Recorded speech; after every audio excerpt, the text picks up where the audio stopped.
Breaking news! Ang UAE ay nakakaranas ng pinakamabigat na pag-ulan sa loob ng 75 taon, Istanbul.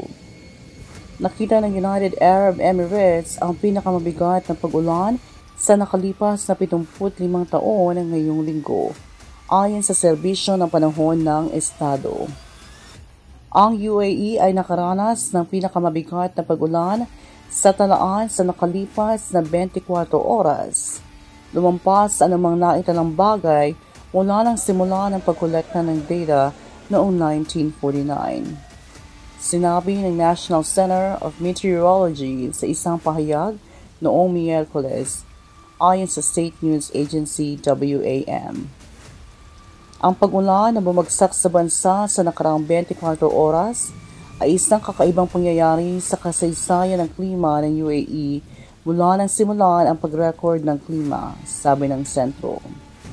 Sa hinaharap, inaasahan nito na ang darating na mga oras ay magpapatala ng mas malalaking dami ng pag-ulan. Na-cancel ang ilang flights ng Fly Dubai Airlines dahil sa masamang lagay ng panahon, habang marami pang iba ang naantala. Inanunsyo rin ng UAE Football Federation ang pagpapaliban ng lahat ng mga lokal na laro ng football na nakatakdang gawin sa Martes na may mga bagong petsa na tukuyin sa huli.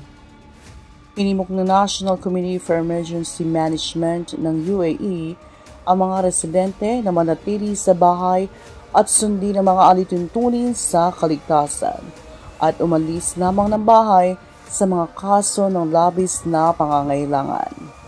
Sa kalapit na Oman, sinabi ng ahensya ng pagliligtas ng estado na ang malalakas na pag-ulan at flash floods ang nagdulot ng kamatayan ng 18 katao, kabilang ang 9 na mga estudyanteng nasa paaralan.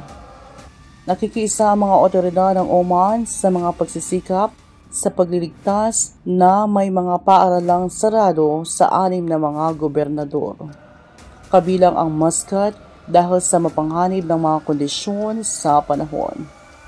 Inaasahan ang katamtamang hanggang malakas na pag-ulan sa Hilagang Silangan at Hilagang Oman sa mga darating na araw. Isaiah 41 verse 10. Huwag kang mangamba dahil ako ang Diyos mo. Palalakasin kita at tutulungan. Iingatan kita sa pamamagitan ng aking kapangyarihan na siya ring makapagliligtas sa iyo. For more contents and news like this, subscribe to our YouTube channel and click the notification bell. Thank you and God bless everyone.